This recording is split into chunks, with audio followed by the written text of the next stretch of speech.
إن الحمد لله نحمده ونستعينه ونستغفره ونعوذ بالله من شرور أنفسنا ومن سيئات أعمالنا من يهده الله فلا مضل له ومن يضلل فلا هادي له وأشهد أن لا إله إلا الله وحده لا شريك له وأشهد أن محمدًا عبده ورسوله صلى الله وسلم عليه وعلى آله وأصحابه أجمعين أما بعد فيا عباد الله أوصيكم ونفسي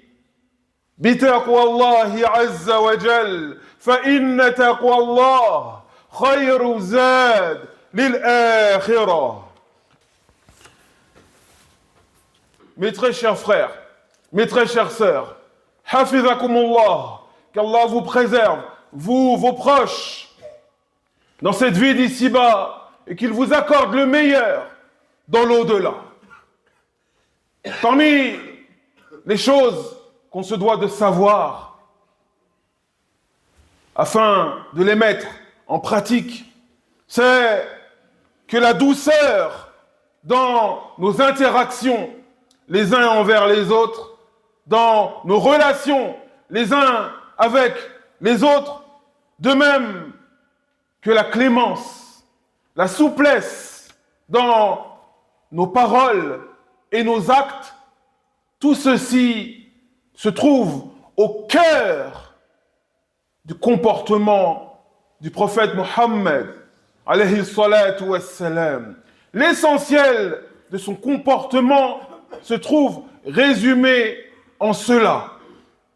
Et c'est pour cela qu'Allah subhanahu wa ta'ala nous dit dans le noble Coran, s'adressant à son messager, le prophète Mohammed sallallahu alayhi wa sallam, et à chacun d'entre nous, afin qu'on prenne exemple, qu'on s'instruise sur le comportement éminent de son prophète, alayhi salatu wassalam. Allah nous dit wa innaka la'ala khuluqin azim, et tu es certes doté, ô Muhammad, d'un comportement, d'une moralité supérieure. Wa innaka la'ala khuluqin azim, et tu es certes doté d'un comportement, d'une moralité supérieure. Et le messager d'Allah, sallallahu alayhi wa sallam, était la plus douce des personnes, la plus clémente des personnes, et il était le plus éloigné possible de la dureté, de la vulgarité, des excès, de la brutalité. Ce n'était pas une personne compliquée. Il était une personne clémente, douce, affectueuse, sallallahu alayhi wa sallam.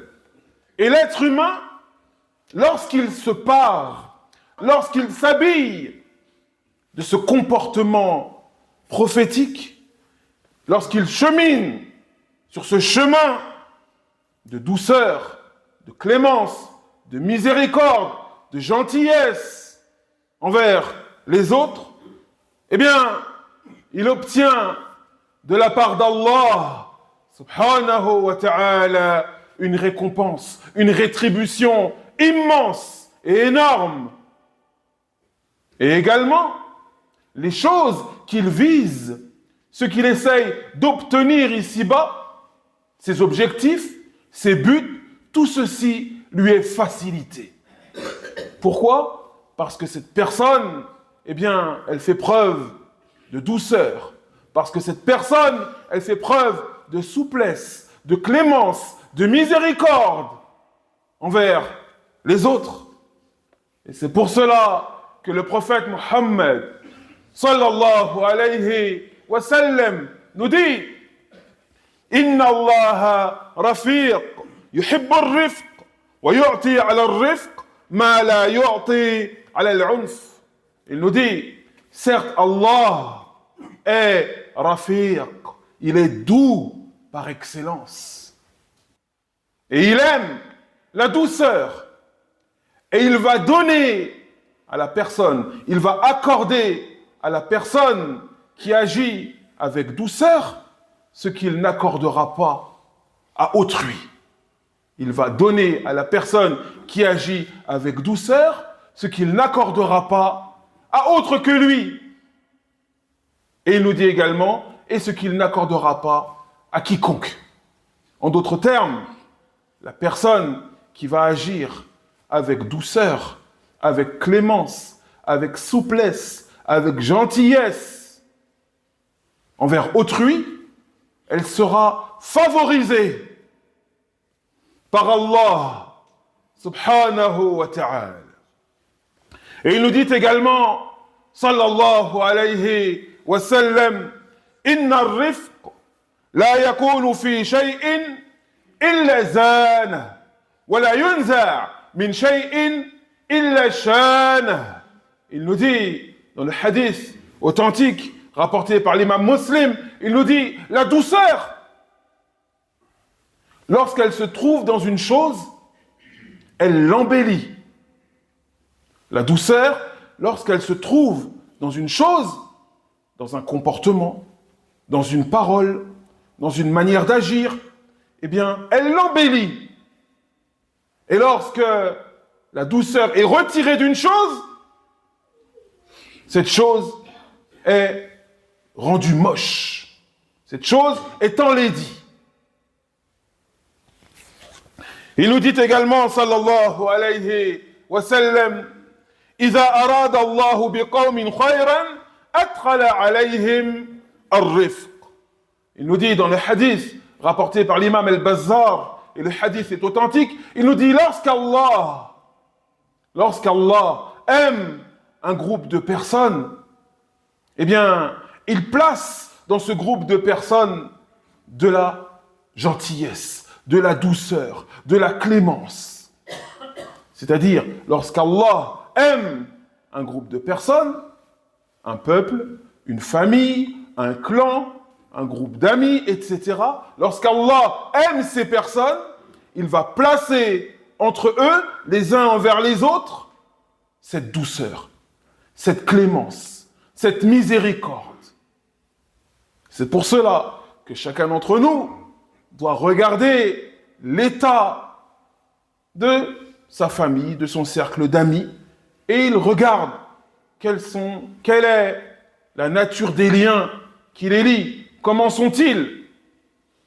Et il se doit, s'il voit que ça manque de miséricorde, s'il voit que ça manque de clémence, ce croyant ou cette croyante doit faire ce rappel.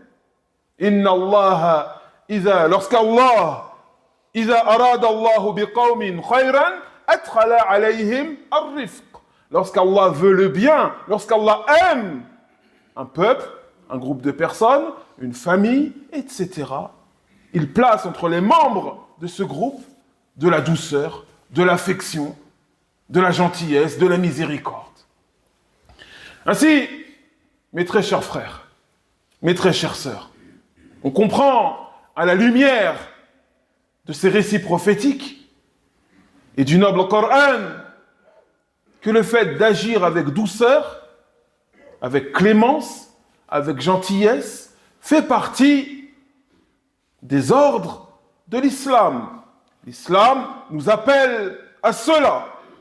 Et c'est pour cela que le messager d'Allah, sallallahu alayhi wa sallam, nous dit, dans le hadith authentique, rapporté par les imams al-Bukhari et Muslim, il nous dit « Inna Allah yuhibbu ar-rifq fil amri kulli » Certes, Allah aime la douceur en toutes choses. Certes, Allah aime la douceur en toutes choses. Cependant, certaines personnes pensent que cette douceur, ou cette clémence, ou cette gentillesse, ce n'est qu'une façade derrière laquelle on peut se cacher et de nourrir dans son cœur le contraire envers un tel et un tel. En d'autres termes, certaines personnes pensent que ils se disent, je vais faire semblant d'être gentil, je vais mettre un masque de gentillesse, de douceur, et j'arriverai comme cela plus facilement à ce que je souhaite réellement. En d'autres termes, des personnes qui font preuve de duplicité, des personnes qui font preuve de félonie, des personnes qui vont trahir les autres. Elles viennent avec une apparence, mais elles veulent autre chose. Elles souhaitent autre chose.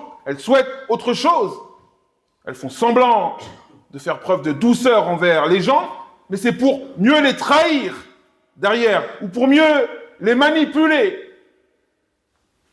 Des personnes qui sont telles des scorpions. Vous avez vu comment procède le scorpion? Il s'enterre sous le sable, ne laissant dépasser qu'une partie de son dard, et dès que l'occasion se présente, il pique et il répand son venin. C'est ainsi qu'agissent certaines personnes, parfois pour de l'argent, parfois pour égarer les gens, pour les détourner de l'islam ou de la compréhension authentique de l'islam, etc., etc.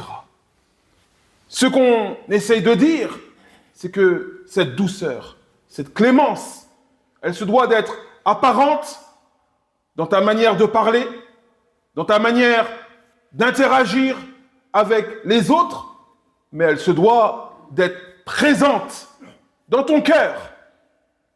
Car le messager d'Allah, alayhi salatu wassalam, nous dit « Men rachana falaysa minna » celui qui nous trahit, celui qui va abuser de notre confiance, ne fait pas partie de nous.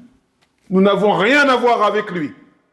Et il nous dit, poursuivant ce hadith, il nous dit « Wal makr wal khida' fin nar » et il nous dit « Et la ruse et la trahison sont en enfer ».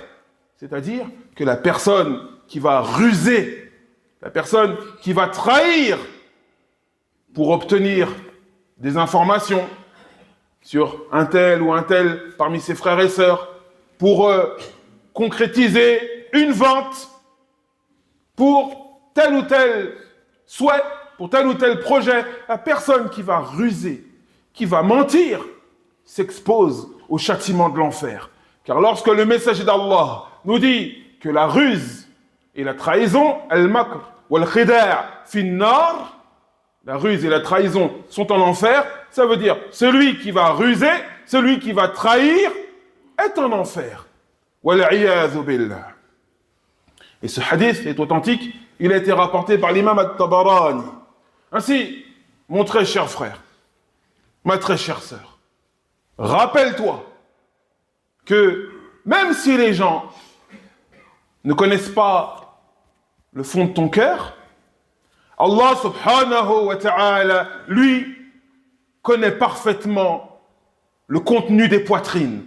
Et il cerne de son savoir les intentions de tout à chacun. Il sait ce que tout à chacun a comme véritable objectif. Est-ce que cette gentillesse que telle ou telle personne affiche, est-ce que c'est seulement pour obtenir une réputation, ou est-ce que c'est pour conclure des ventes, ou est-ce que c'est pour mieux rouler les gens, les trahir, ruser avec eux? Allah subhanahu wa ta'ala sait ces choses de manière parfaite, car c'est lui le créateur des cœurs, et c'est lui qui sonde les cœurs de ses créatures. C'est pour cela que chacun d'entre nous se doit d'agir avec cette douceur, cette clémence émanant de son cœur. Et lorsque l'on dit qu'il faut être doux, et lorsque l'on dit qu'il faut être clément, ceci ne veut pas dire être faible. Le musulman, il est doux, il est clément sans être faible, tout comme le musulman, le croyant, la croyante, il est ferme sans être brutal. Doux sans être faible, ferme, droit sans être brutal.